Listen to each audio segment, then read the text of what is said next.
First of all, introducing our challenger. Out of the blue corner. He's going to step in and he does. It's all over. Let's bring on the boom. This is Eternal MMA.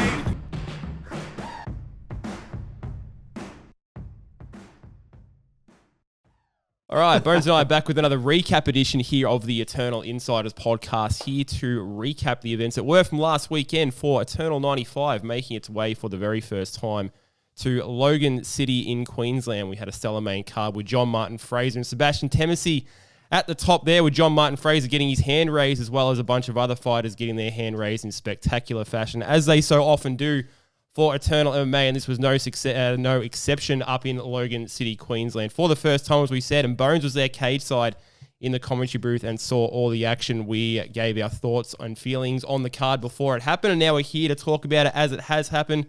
Thanks for joining back here on the podcast, brother. Good times. How was Logan City for you, man, for the first time? I really enjoyed being up there. It was my first time in that particular part of Queensland. I really like the community up there.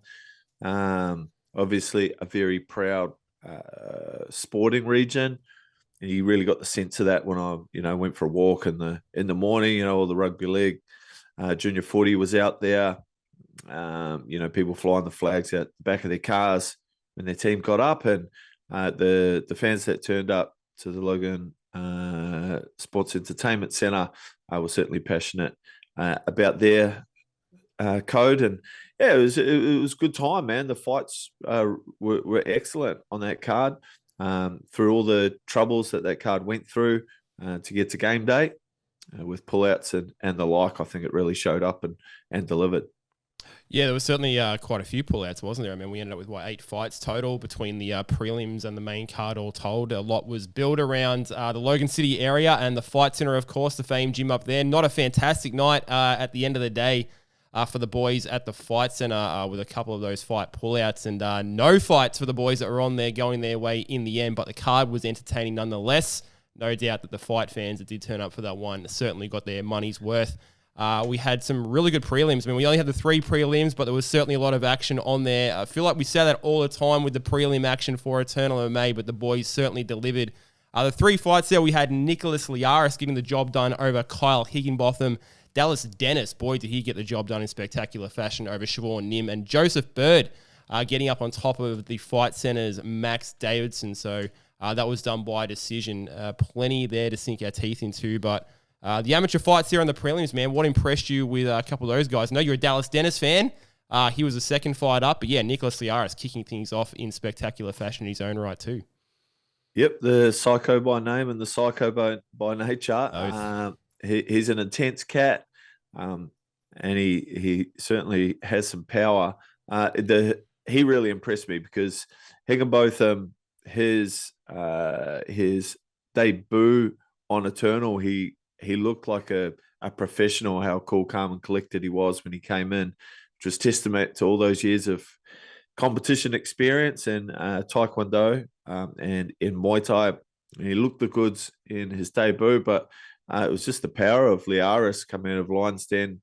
Obviously, absolute confidence and his preparation and his team out there with Luke Pizzuti.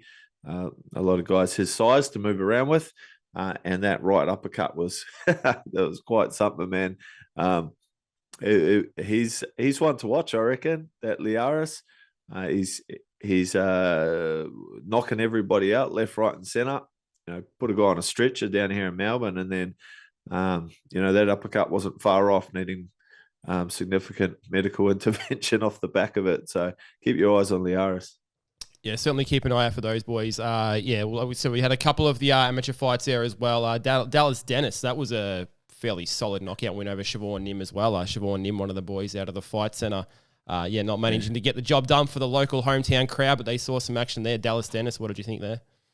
Yeah, Dallas Dennis, he in the past, it's just probably been decision-making that's let him down in his fights, coming off a couple of losses, not due to a lack of or deficit in technique, but probably just in decision-making. He's been flashy when he probably needs to sit down and, cross his T's and dot his I's.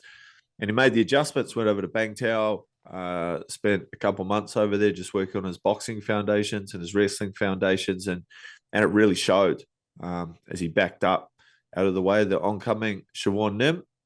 He caught him with that beautiful little check left hook and sent his man to the mat. A really impressive performance, and I think being rewarded in that kind of fashion for sticking to the basics will reinforce that pathway for him. And guys really need to look out for Dallas Dennis in coming events. But Siobhan Nim wasn't happy with the stoppage. I thought it was a great stoppage. These guys are amateur at the end of the day. He's flat lines, and all that was going to happen was Dallas Dennis was going to pile on the ground and pound. So I think in retrospect, Siobhan Nim, when he has a chat to Ben Johnson, had some stern words from him in the corner, will kind of look back and go, that was the right thing for my career and my longevity, Joseph Bird continued his good run of form too in the amateur ranks there for the last fight on the prelims over Max Davidson. Max Davidson, formerly the top-ranked featherweight as an amateur in the country. He's on a little bit of a skid now. It is just the amateurs there, of course, and as you just touched on, it's all about the learnings. And there was certainly some learnings issued out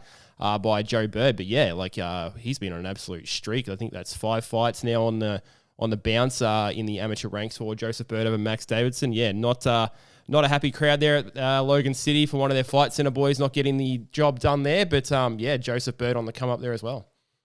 Yeah, it was a pretty convincing performance from Bird, wasn't it? A big, strong guy who makes his strength felt in there and showed that he's the complete fighter. His range control has always impressed me in his previous fights, but he's shown that he can do it up against the fence, on the ground, anywhere you take it. Big things to come from him. I'm interested to see how much longer he hangs around the amateurs.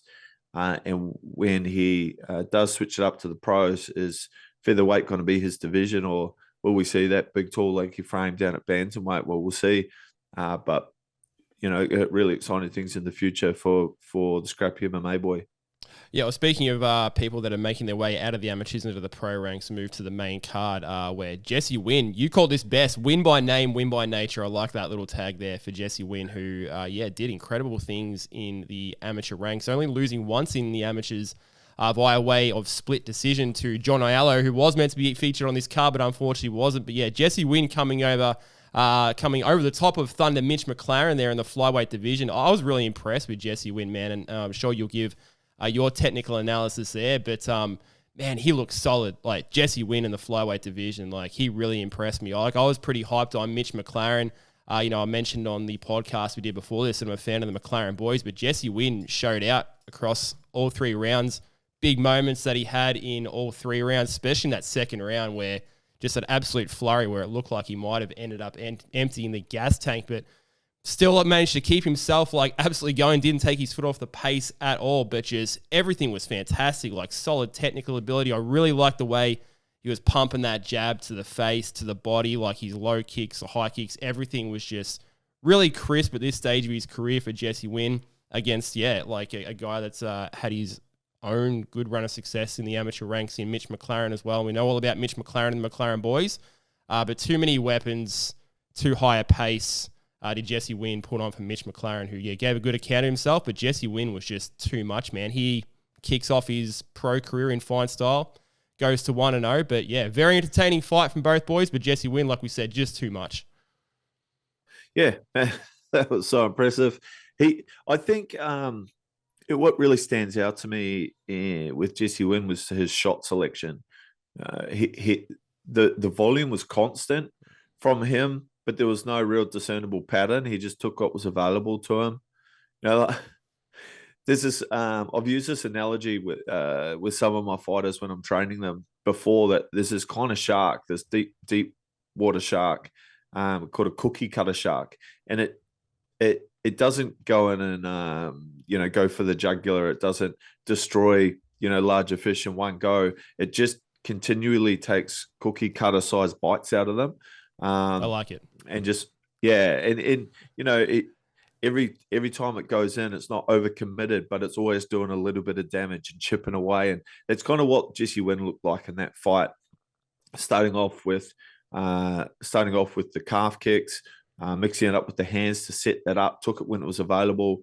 And I think he figured out pretty early that when McLaren was in southpaw, there wasn't too much coming back. Probably just the left high kick, and that probably gave us some confidence. He figured it out on the fly, had a pretty clear path, no matter what stance McLaren was in, and had faith in his defense, and was able to sustain that tempo, that cadence over McLaren, who's usually such a high volume fighter himself, to get the cookies, if you will. In that little passage where he went in like he thought he might be able to finish it there, and he put the pedal to the middle. That's the only time that he really had to spend much high octane gas. An incredible performance right across the board, and big things to come for him, no doubt. Coming out of Woolston, which have such a strong roster down at the lower weight classes. He's in the room with the Jankowskis. He's got there's some featherweights and bantamweights there too. So in the right place with Steve Walton at the helm. And for McLaren, man, that kid showed so much heart. Like he could, a lot of guys would have probably just opted to stay down on some of those. But even when he was resigned in the third round to the fact that he probably didn't have enough to come back, especially within the last minute, he just wanted to see out the bell, you could see. So I was really impressed with him. And I think on debut, on any other night against anyone else, McLaren might have been getting his hand raised in his pro debut, just happened to run into one of the most promising flyweights in the country. Yeah, I mean, you talk about being impressive as well. I mean, if you just have a look at the way Jesse spoke before the fight and called for how he thought the fight was going to go, word for word, said he was going to put on a high pace and technical. I think I set the pace and the tone and get the nod done over 3 rounds. So pretty much checked every single little mark there. The pace was there. The technical ability was there. The pace was there, setting the tone and gets the job done over 3 rounds. So called it right down the line. Did Jesse Wynn, gets his pro career, off to a flying start. I mean, you just talk about the flyweights there too. Like, training with the likes of Frank Jankowski and a few of those other boys too. And I was just sort of having a look at the state of the flyweight division and kind of trying to analyze where that's sort of going. Like, we know that as far as divisions here in Australia, like a cup is not runneth over with flyweights. We're starting to see a few of those guys kind of emerge. I mean, you got guys like Anthony Drelich that are coming back into the country now. Shane Showtime Parker and all that sort of thing, sort of mixing in.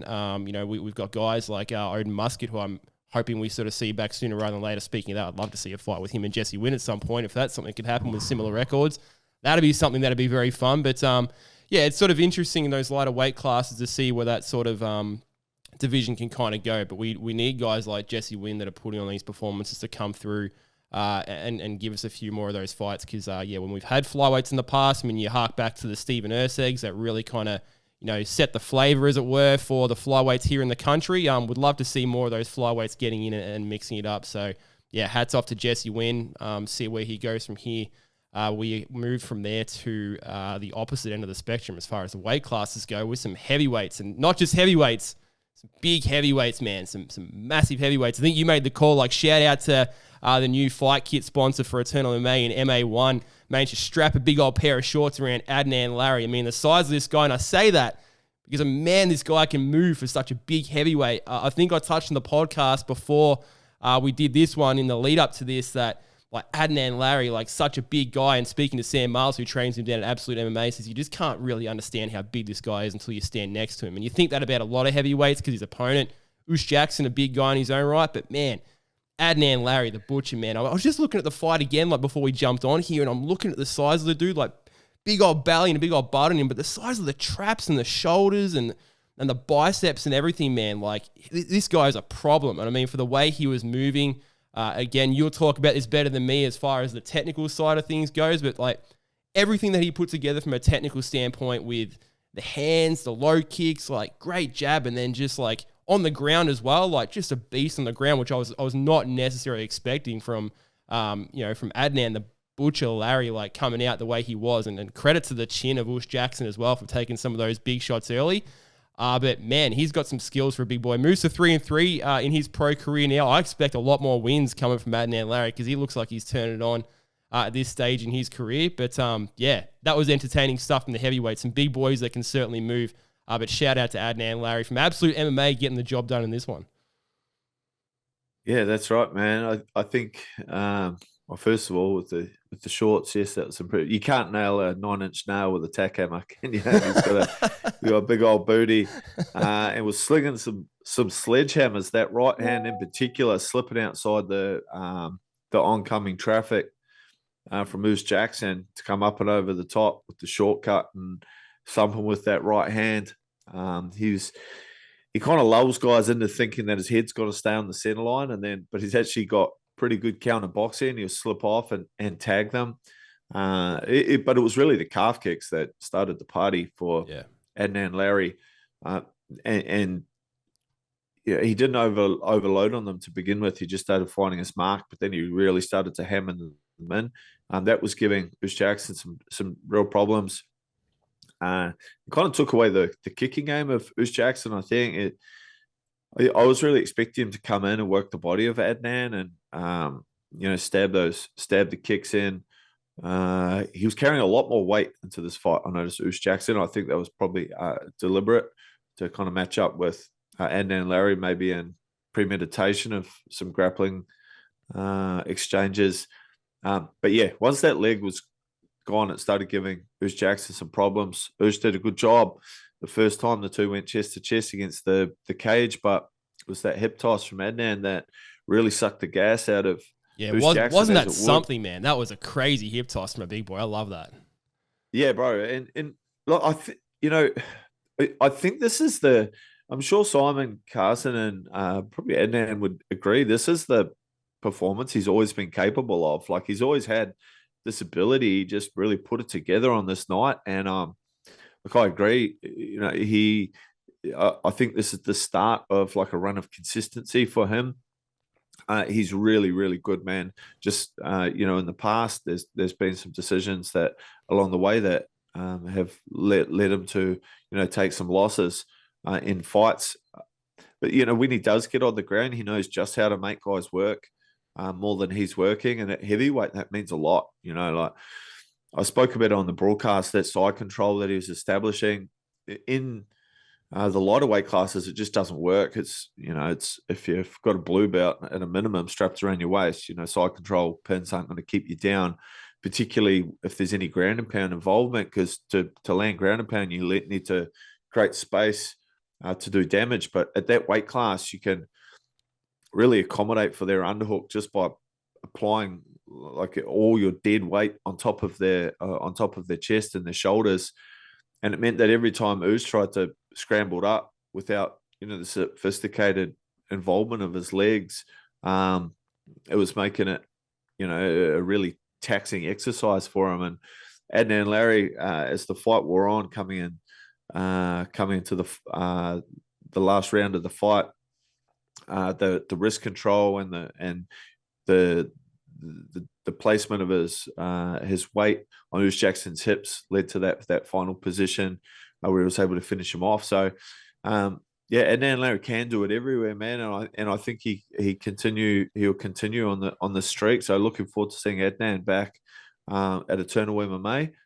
He really enjoyed being there. The Absolute team had a great night, and he's really one to watch out for. You can't miss him, can you? No, you certainly can't miss him. And yeah, he said in the post-fight speech there, or post-fight interview with Blake Richardson, that he loved being with Eternal, like you said. Really impressed by the way things are run, and he certainly wants to come back. So been calling for more heavyweight action here at Eternal MMA. So let's definitely get Adnan Larry teed up for a fight back with Eternal MMA. I would absolutely love to see that. He called it that this fight was going to be a finish.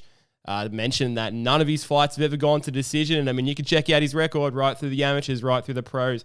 No matter whether he's won or whether he's lost, all of his fights have come by way of finish.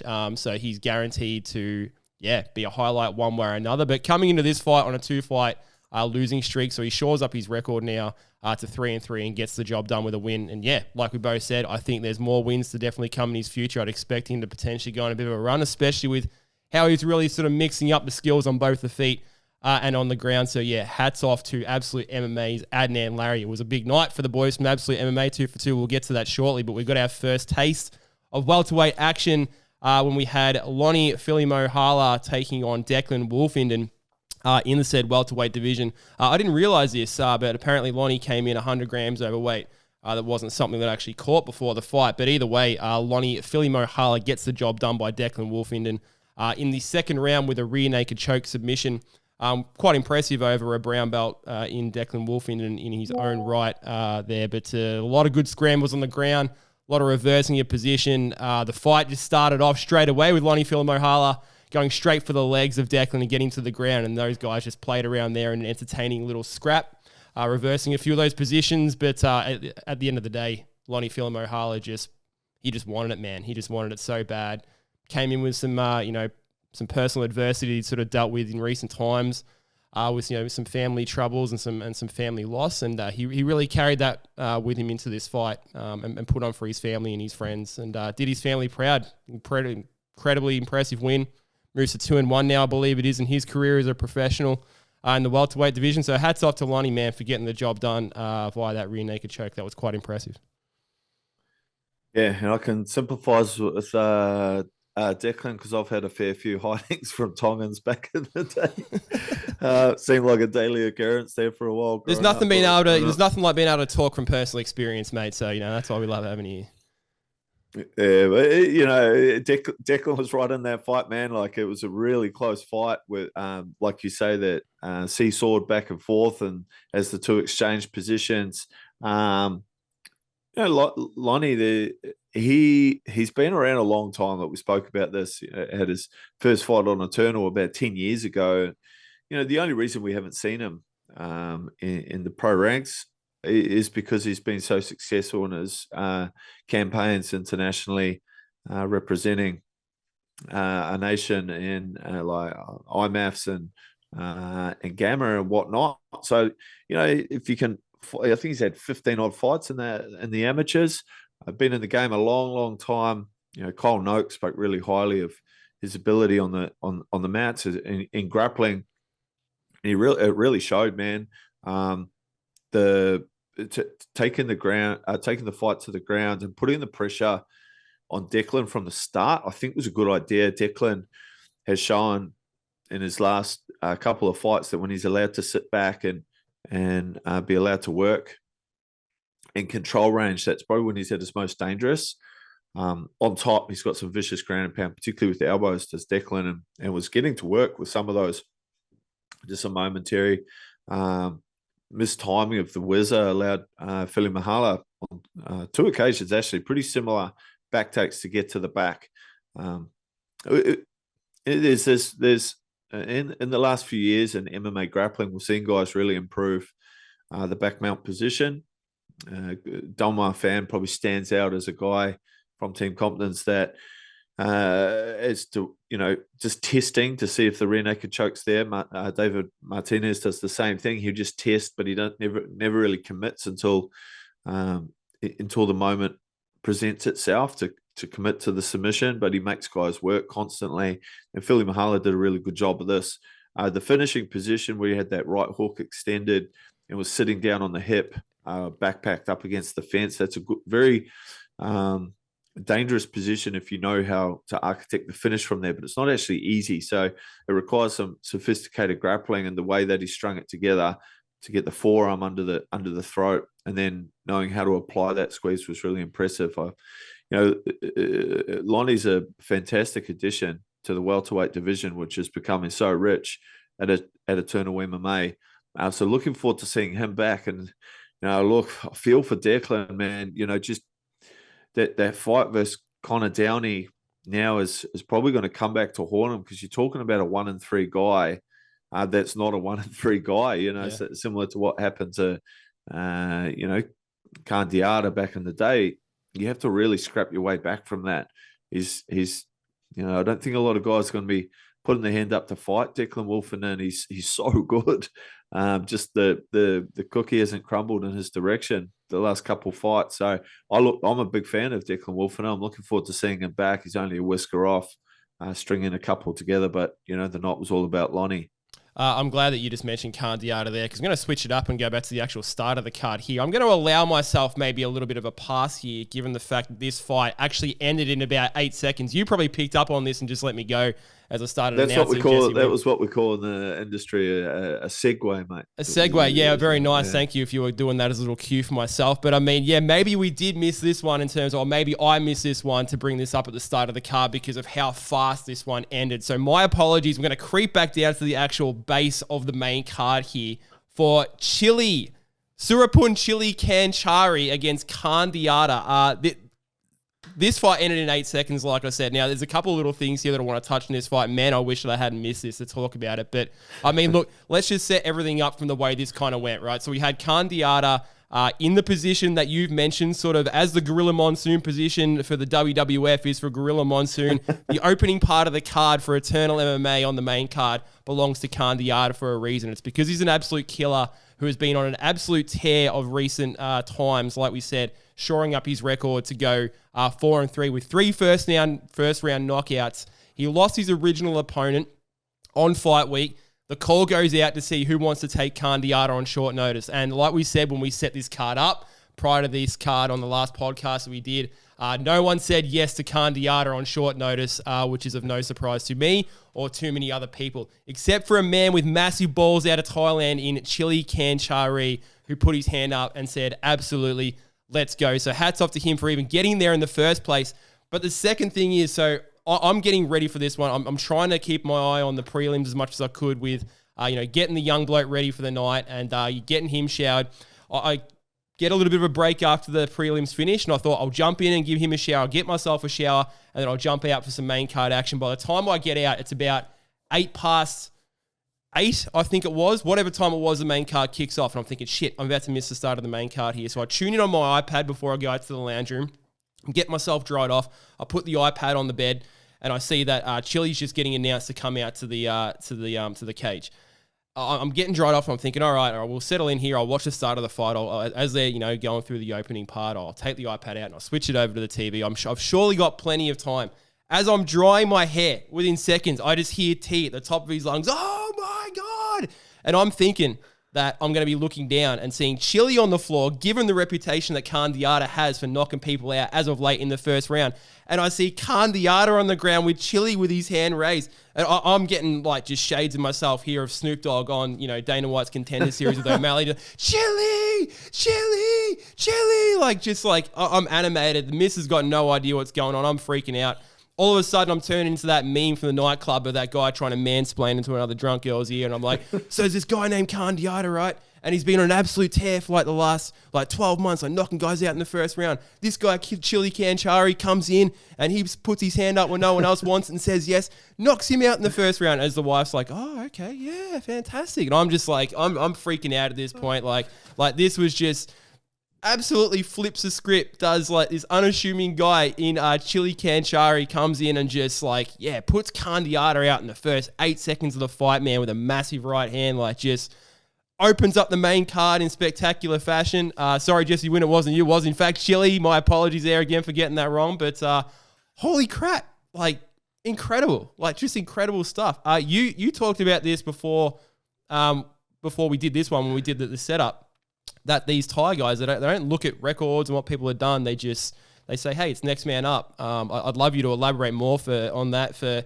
how these guys kind of approach their fights. They just, I don't want to talk about it anymore. I want you to talk about this because it was fascinating stuff. But yeah, hats off to Chili Kanchari, man, for coming in on short notice and getting the job done over an absolute beast like Kandiata. Flip the script. Incredible stuff. Yeah, well, he finished him faster than it would take me to dry my hair. Look, man, there's a few for such a short fight. There's quite a lot to touch on.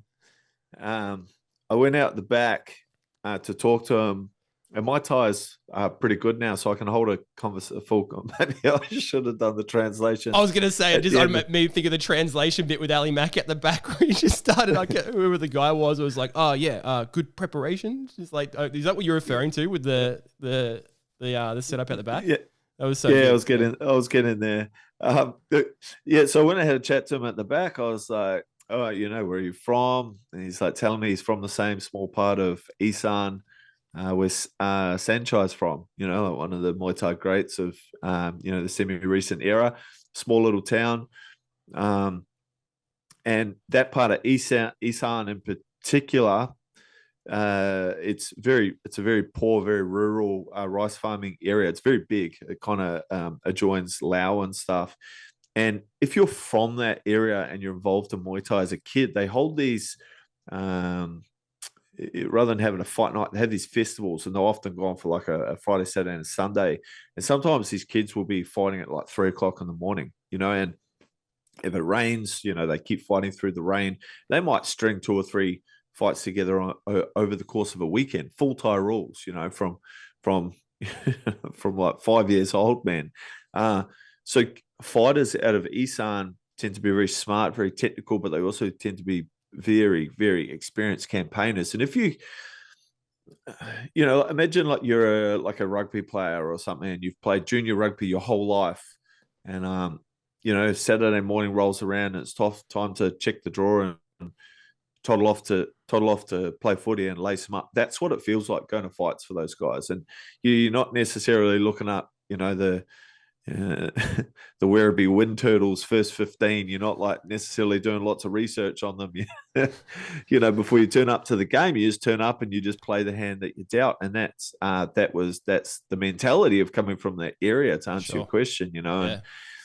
And I asked him, I was like, do you know much about MMA? And he goes, not like, I don't really like it. I was like, what's your plan? And he goes, I'm going to try and time him. I'm going to try and hit him with an elbow when he's punching. So he's just like kind of coming to live by the sword, die by the sword. Yeah. But that setup that he came out with, the low kick and then feigning that hip to set up the left hook to bring the right leg through, that's just classic, especially off the back foot. And Thai, Jangwat Song is like the second rhythm. It means to go second. And when some guy starts pushing forward, that's when you have your turn. And, it just showed how experienced he is to land that right head kick as Kandiata was falling down. Guys don't do that in MMA. That's really sophisticated stuff, but quite common at a high level in Muay Thai. Well, I think there's another point. So, Chile, fantastic, insane. Where the fuck did that come from? Straight out of Isan, baby. But there's also, I noticed this, I'm not sure if you noticed this, but when have you ever seen Kandiata touch gloves at the start of a fight? Just, I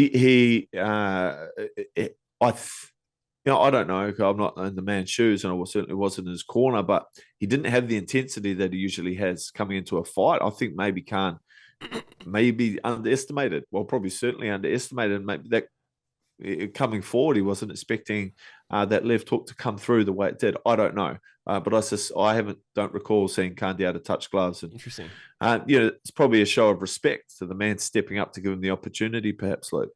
Yeah, that's a couple of interesting points there. First of all, I think I caught it for a right hand there at the start of the setup, but yeah, left hook there from Chile to finish that fight. But yeah, Kandiata, I have to go back and watch some of his setups for if he does touch gloves or not. I mean, yeah, definitely. He's very intense at the start of his fights. And just to that point, yeah, I wonder if it was anything to do with, was it not necessarily thinking that this was going to be this kind of fight, whether he underestimated his opponent or whether it was just kind of thrown off by the fact that it's a last notice or a late notice replacement in the fight, and you just kind of like, what's sort of going on? Like all of a sudden it's a catchweight fight, different opponent. I don't know anything about him. Like, feeling the respect for the guy, getting in the cage with him, then we're touching gloves. And maybe it was just a matter, it was just that weird shift that just kind of didn't have him in that 100% zone. Like I said, whether it was not necessarily underestimating his opponent, but maybe the fact that it was just different, and it was just different late. And it just, you can't obviously afford. I can't say this from any prior knowledge because it's the first time I've ever been introduced to Chile, but I mean,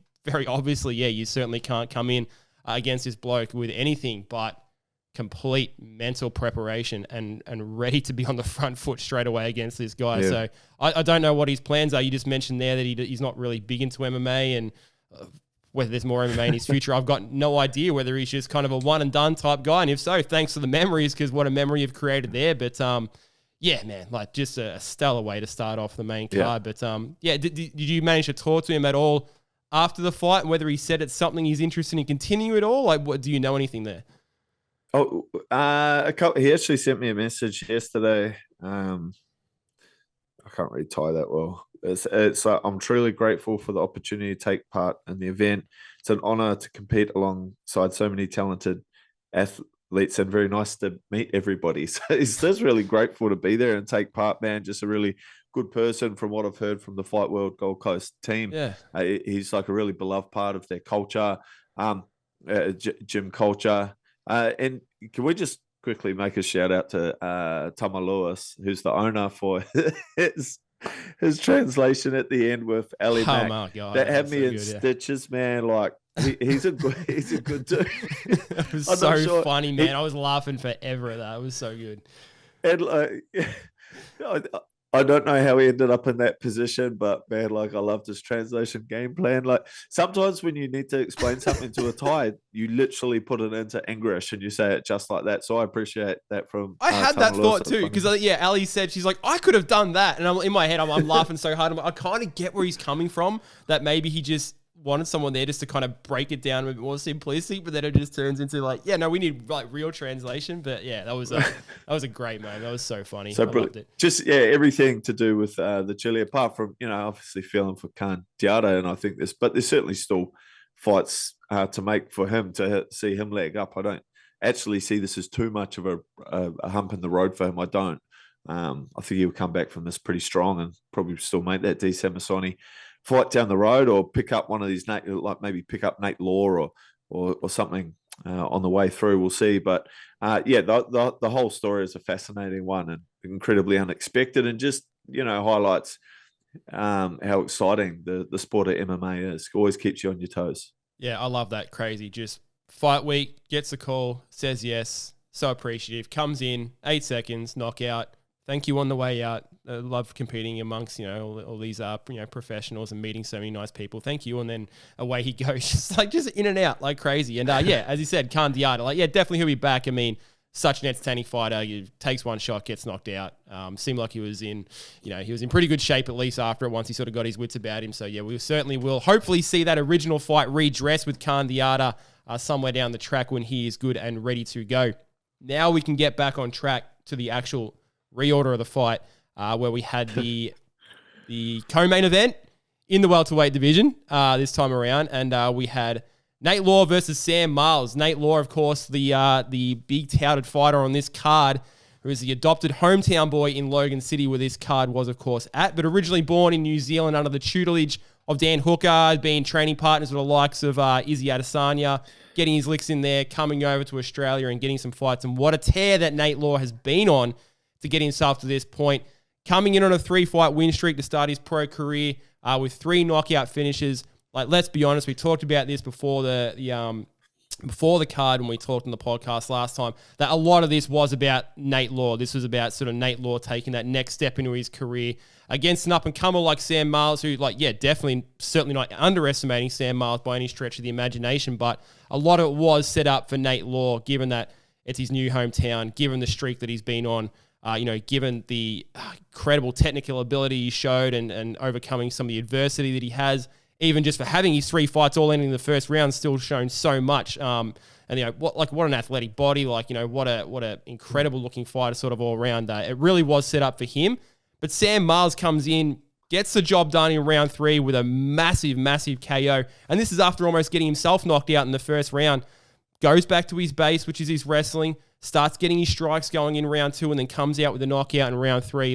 Just an absolute, what a weekend for the Miles family in general.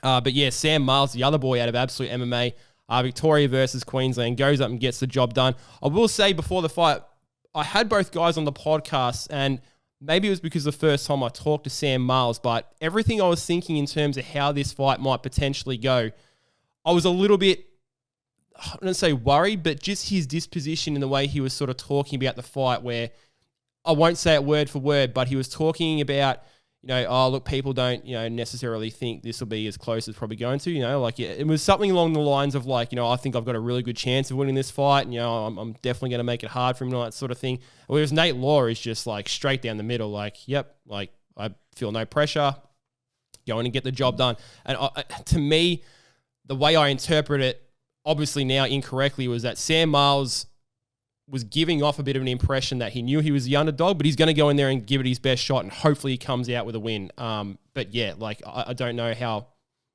much of that is just Sam Miles in terms of his reserved nature, the way he talks.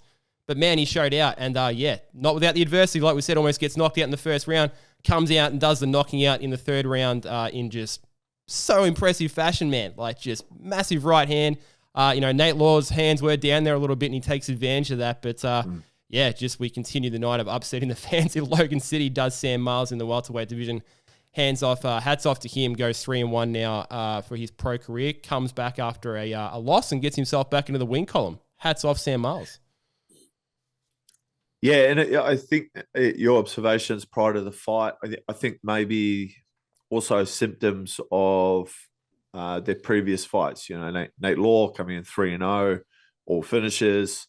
That lends to, pretty absolute confidence coming in for your first fight in your adopted hometown against a traveling guy coming off a loss, whereas Sam Miles going up against a guy on a 3-fight win streak, all finishes, coming off a fight where he took an L. So I think also with Sam Miles, and you can expect this right throughout his career, he thinks before he speaks, which isn't that common amongst MMA fighters. Like he's probably too smart to do MMA. Like he's considerate, and that his family are politicians, so it's to be expected.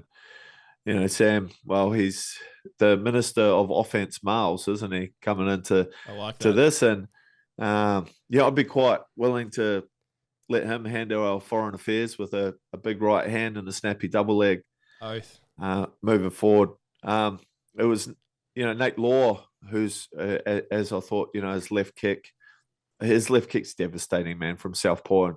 And there's an ingredient you need from southpaw, and it's a left body kick and a left hand, and then timing to back those up, and they're beautiful, man. It was giving Sam Miles so much trouble. It just wasn't allowing Sam Miles to step to his right-hand side ever, because if he did step right or circle right, he'd just get cleaned up with that left kick. And they were big, man. Even when it landed on his guard, it would send him stumbling. And that would have, Sam Miles would be pretty sore today down that side of his body. And the left hand that, straight as you like, that caught Sam square in a stance that knocked him down to the ground. I don't think he was as buzzed as people think. It was definitely a beautiful punch because it caught him square in a stance, which means he had no base to fall back on. That was a big moment, really big moment. Sam did a fantastic job of fighting back from that, but that shows just how close Nate Law was to going 4-0. Before the event started, Kyle and T and myself were compiling our notes cage side, and Nate Law got in the cage by himself and was drilling up against the fence, primarily some cage control stuff, but drilling that kind of wide base up against the fence. So, he knew that Sam Miles was going to come in with the boxing to set up his wrestling, and he did a fantastic job of warding off the takedowns initially. But props to Sam Miles, showed just how much it meant to him to come back and get that going in the second round. He started hooking over the top of the lead hand like I felt he had to, and then bringing the right hand behind it, which allowed moments where he was able to drive Nate Law back to the fence quickly, and then use the momentum of that takedown to those takedown entries to finish the takedown and start getting some scrambles going, start getting Nate Law working. Even though Nate Law fought up a couple of times, whenever you can start to implement a wrestling game, starts to set up the hands. I felt the fight was one apiece coming into the third, as I'm sure most will agree. And I was just starting to say before the knockdown happened that with like a minute and a half left on the clock, I think it was, that the fight was even Stevens. And Nate Law really started to turn it up. He was starting to come forward, and he hadn't come forward into a middle range too often. It was like the left kick, but there was so much damage to his left foot. Like there's this grapefruit on his foot, bro. It's one of the dangers of kicking the body in the open stance is that you're going to find the elbow eventually. And, I get a lot of guys to kick the wrist, or across the front of the body. But if you're not stepping outside of it, as a lot of guys don't do in MMA, you run the risk of damaging your foot. And he was still kicking, but he was kicking up more. And I think Nate Law started pushing forward to land a left knee, but the left hand was down, and Sam Miles, you know, in the words of the former Prime Minister, Paul Keating, put him down. And it was that big right hand that sent him down to the mat. That's a quote about politics, Luke. You mixed it in, mate. I like it, yeah. You're very welcome. And, you know, put him down to the ground, and that was fantastic, man. What a moment. What a fight. Brilliant fight. And what a comeback from Sam Miles to set both guys up as 3-1 fighters, exciting fighters, incredibly entertaining fighters, and guys who can pull a fight of the night out of their back pocket any day of the week. Just to sprinkle on top of a welterweight division that's just going bananas. Humming. At Eternal at the moment. There's so many fights to make, man. Yeah, it really is. We talked about this in the last few podcasts we've done about some of the divisions that are starting to heat up. I mean, we got David Martinez there at the top of the pile. I mean, these guys coming through to try and, you know, put their hands up for sort of who's next. But I can't even think off the top of my head, but we've had so many cards in recent memory with some fantastic welterweights coming through that are really starting to kind of cement their position to, you know, any one of these guys could sort of put their hand up, you know, and start pressing themselves towards as I've got cats and dogs scrapping at my feet here. Please leave. Go away. See you later. Any number of these guys could start sort of putting their hands up for sort of, you know, being sort of the next guy, kind of a number one sort of contender fight. I mean, add Sam Miles kind of to that mix now, going 3-1 too. Yeah, super impressive from him. I like what you said there about, you know, his sort of disposition and the way he talks. Yeah, he very much does think before he sort of speaks, and really gives some fantastic insight into his life and sort of his career in terms of where it's at the moment. I mean, you talk about a guy that came from being on the cusp of potentially being a professional golfer and deciding to switch it up and go after what his passion is, like identifying a little bit later in life what his passion is, and that is combat sports. So, like, I mentioned this in the last podcast, but I was super impressed with his mental ability to do that, to walk away from something that he probably could have ended up doing and making a lot of money at it. Like, I'm sure he still likes golf. Like, you know, I'm sure he just doesn't really have the passion for it. So, yeah, I wanted to give him a big hand for switching up, going into something where he's got to start from the bottom and work himself up and go through the adversity. There's no adversity like losing in MMA or losing in combat sports and having to build yourself back up. And he's firmly on track now. Moving out of the golf scene, taking out his one wood in this fight and getting the job done with a massive right hand, and sets himself up for, you're not the only one that can do analogies there. I've got a little golf one in my back pocket that I can throw out there. Sam Miles, like we said, big weekend for the Miles family. Very much looking forward to seeing what comes here. Hopefully, sticks around for Eternal MMA with a number of these welterweights that we've got in this division here for Eternal MMA. There's so many cool fights that we could certainly put together. And for Nate Law, like, definitely still there. Like, what an incredible run he's been on. First blemish on his professional record. But there's still going to be massive things in Nate Law's future. If you're a fan of Nate Law, do not worry about that. That man is still going to be sticking around and putting on big things for you in the future. As will Sam Miles, representing Victoria well, representing Absolute MMA well. Absolute MMA going 2 for 2 on this card with Adnan Larry there as well, as we just mentioned. This set us up for the main event for returning former middleweight champion, a former 2-time middleweight champion in John Martin Fraser, taking on the returning Sebastian Temesi in the middleweight division. Of course, Sebastian Temesi hasn't competed since something like 2021. A very experienced judo practitioner, a man that you're more than familiar with. I think you've talked about this previously, that he's someone that you've mixed it up with in the past, someone that you're very familiar with personally, going up against John Martin Fraser, who's at that kind of point in his career where, you look at his record now, his last 6 fights, 3-3 now after he gets the job done. In the second round, going win, loss, win, loss, win, loss, win. I think it was now, like, just to have that kind of like what a peaks and troughs that he's sort of gone through recently. Now 32 years of age and really looking to sort of set himself up for this late run in his career where he wants to do things internationally, and he needed to get the job done against Sebastian Temesi if he wants to keep that dream alive, and he certainly does. And I like the way that in his post-fight speech he hit the nail on the head in terms of how he just changed the game plan. He alluded to the fact that he wanted to keep the fight standing, but identified that he had success on the ground once he did get it there. So he thought he'd make the decision to, start of the second round, let's go back to the ground where I was having that success.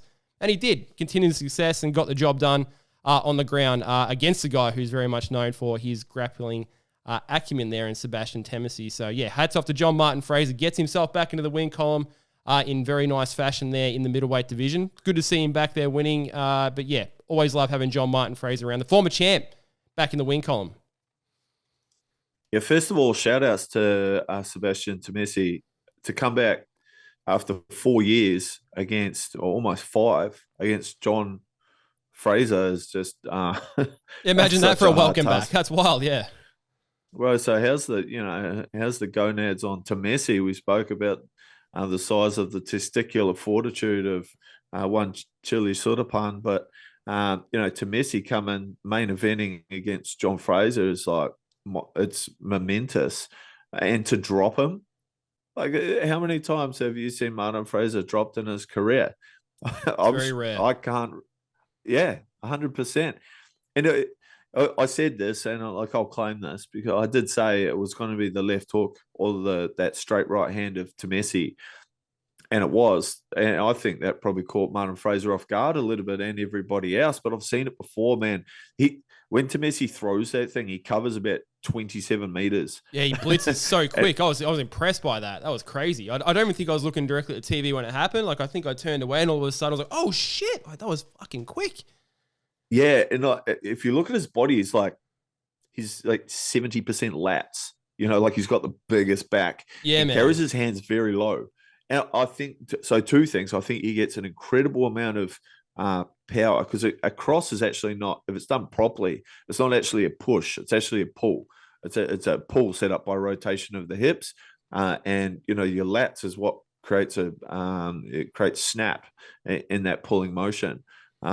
So that big back allows for a really hard right hand, and because of how low he carries his hands, it comes from an unusual trajectory. I feel it almost comes from the chest.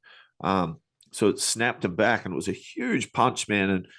And I think everyone other than Temesi was kind of surprised that he landed it. It was a nuclear bomb, and it dropped Martin Fraser. I think in retrospect, if Temesi looks back at that, he'll go, "Oh, I wish I didn't jump down and try and pick up that front headlock so close to the cage," because who knows how hurt Fraser was. Who knows? I will never know. I'm certainly, Fraser probably can't even remember how hurt he was. It was a big punch, but that's trying to jump on that front headlock, which is the natural instinct of the judo fighter. I have to say that. It's all about scrambling. It's all about killing that scramble. So that's the natural instinct of just a lifetime spent in judo for Temesi, but it allowed Fraser back into the fight. So he just turned into that front headlock and initiated a takedown of his own. And when he was there, he found pretty quickly that, with sustained ground and pounds, that Temesi, he just wasn't able to work his way up, build his way up from half guard to get us back on the fence. And probably just showed that, a bit of ring rust there, perhaps, and just missing a couple of the connections to get from half guard to start creating frames to get us back to the cage. Look, he managed to in the second round, didn't he? But he was just so tired and worn out from that beating from the top position from Martin Fraser, that when he finally got up, that was kind of his last piece of petroleum that he had in the tank. And Martin Fraser, someone told me, I can't remember who it was, that he was worried that he put on a boring fight. And it was a bloodbath, man. Like, he's so vicious when he gets on top, is Martin Fraser, and he finished the fight. For him to worry about it being a boring fight just shows how incredibly lucky we are to have him at right up the top of that division as a guy who can fight in our main events, because he just always entertains and his standards are so high. Yeah, that's some interesting feedback, because a couple of things there. I don't think we've ever seen John Martin Fraser in a boring fight, and that was just that was the kind of performance that he sort of needed in terms of getting himself back into the win column. Like, the first thing that shouldn't be on his mind is going out there and entertaining. Like, that should be the second thing. The first thing is obviously getting the win and doing the things that you need to do with the adjustments to come out with the win. Like you said, he adjusted well in that second round, identified, where the things were going right for him, and he came out and got the job done. And on the ground, there's nothing boring about that. Like you said, there was blood absolutely everywhere all over the cage.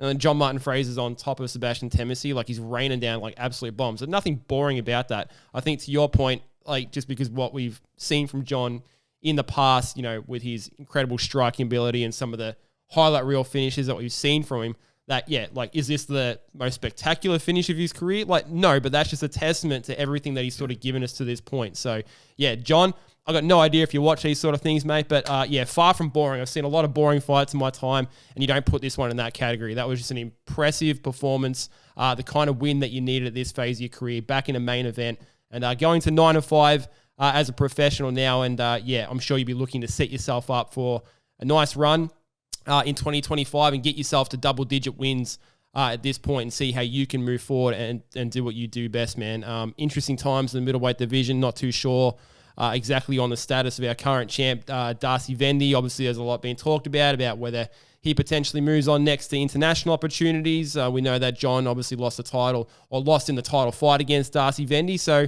yeah, we'll see who emerges as someone potential for some potential to set up a fight with John in the near future. But yeah, man, impressive stuff. I mean, Blake Richardson said it best: girl, dad, power. John, the new father. Congratulations to you, John, on becoming a father for the first time. And yeah, you showed out for your little girl. But yeah, look, as a new father myself, I think I'm noticing some dad strength myself. I'm like, I'm not quite as big as you, man, but I certainly noticed that dad strength now. I'm not even kidding, man. Like, I'm being dead serious. Like, I think it's a real thing. Like, it's definitely friggin' there. It's not to talk about myself right now, but I just got back into basketball recently, right?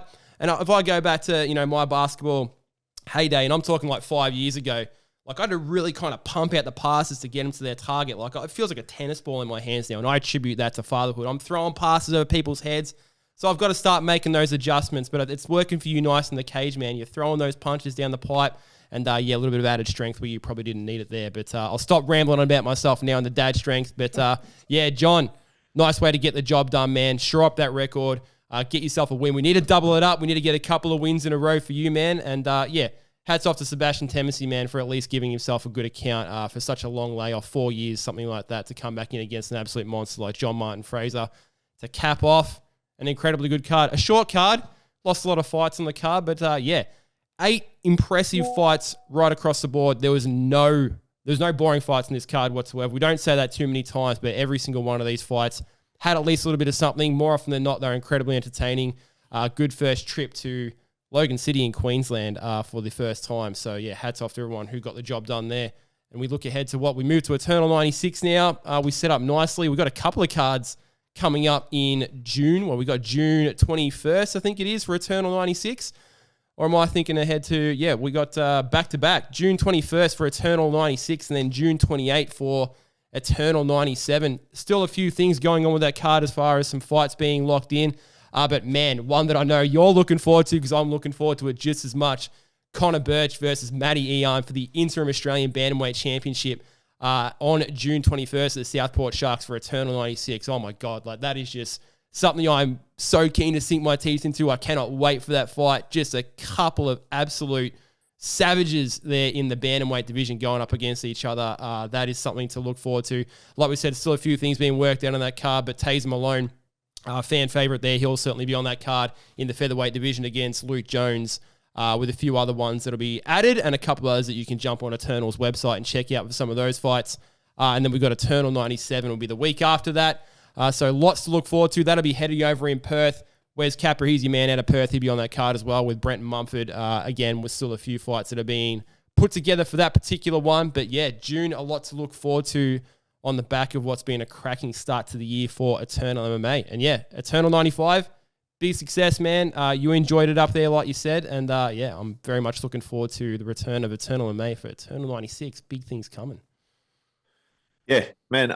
From what I've heard about Eternal 96, the fights that they're looking to add to that already stacked card that we spoke about on the broadcast at 95 could make it one of the biggest cards in Eternal MMA history. It's actually bananas, and I'm so bummed I'm not going to be there.